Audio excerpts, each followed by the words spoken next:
That's the million-pound question. What law am I breaking? Here's the thing.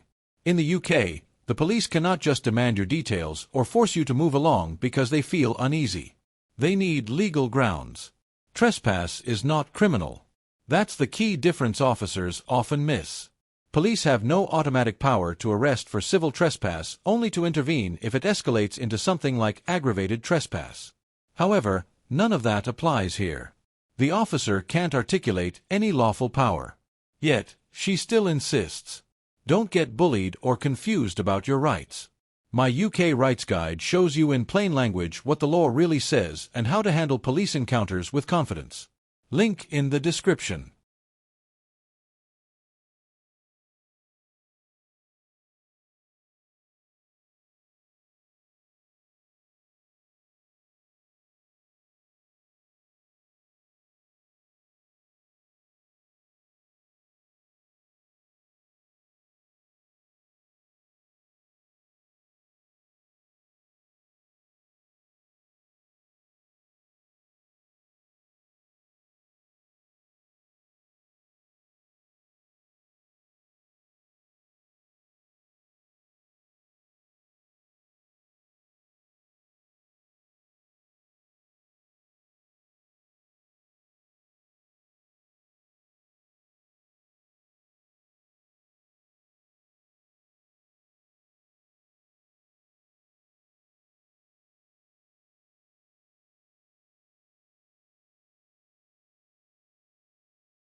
The auditor is absolutely right.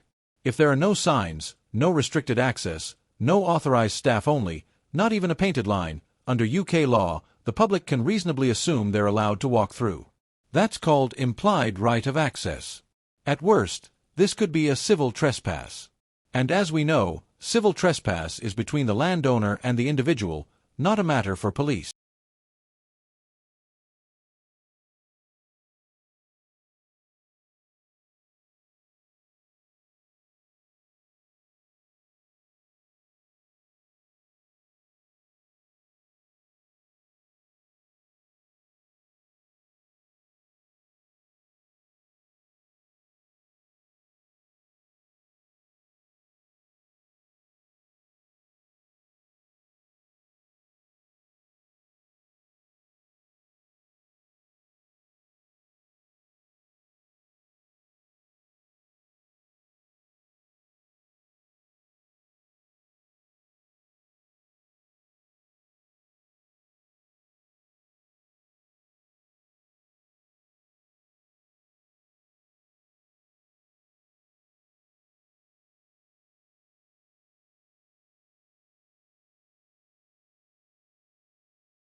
Here's where things start to get flimsy.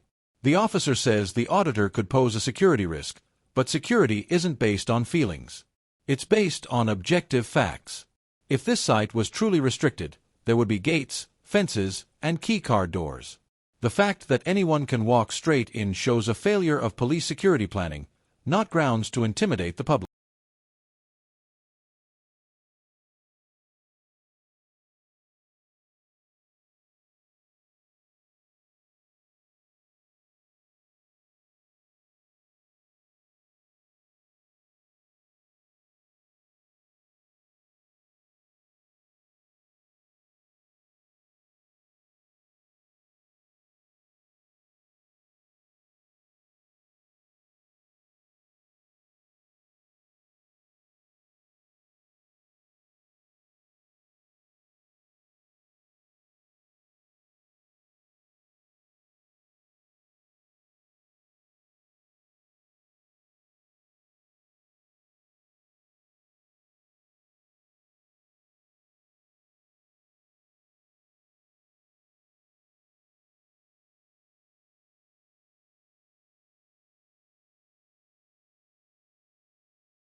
Enter Detective Sergeant Pete McGill. And instantly the tone shifts. Unlike the previous officers, McGill listens. He acknowledges the confusion over signage and public access. He treats the auditor with respect, calmly explaining civil versus criminal matters, and you'll be able to feel the tension drop. This is a textbook example of de-escalation and lawful conduct. Miguel is smart enough to avoid unnecessary conflict and potential liability. Public confidence grows when law enforcement demonstrates competence and courtesy. Sit back because this is about to be extremely refreshing.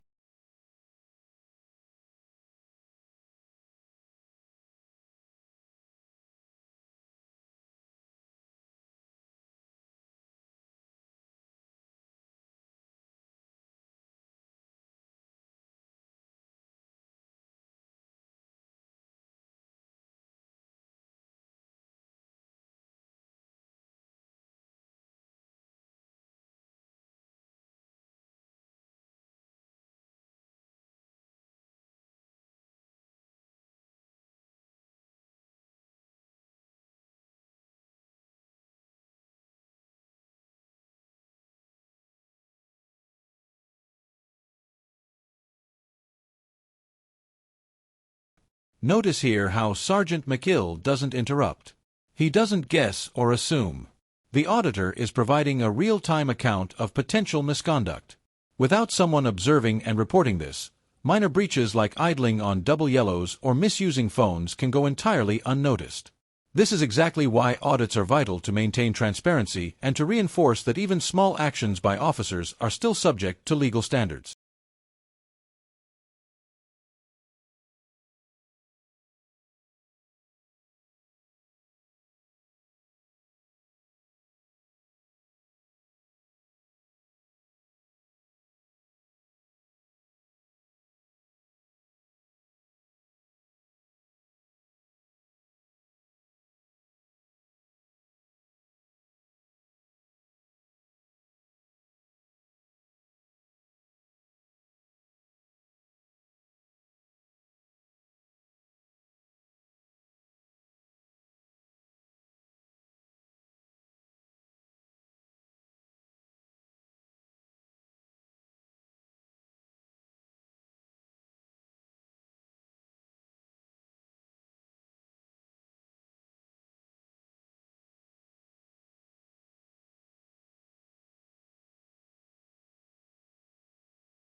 The sergeant doesn't argue. He agrees the signage could be clearer and he acknowledges the auditor is there for an audit. You can hear him assessing the situation, staying calm and showing genuine courtesy. Moments like these stand out, a professional approach that other officers could take note of, handling the situation thoughtfully without unnecessary conflict.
Here we see the rare moment of true de-escalation.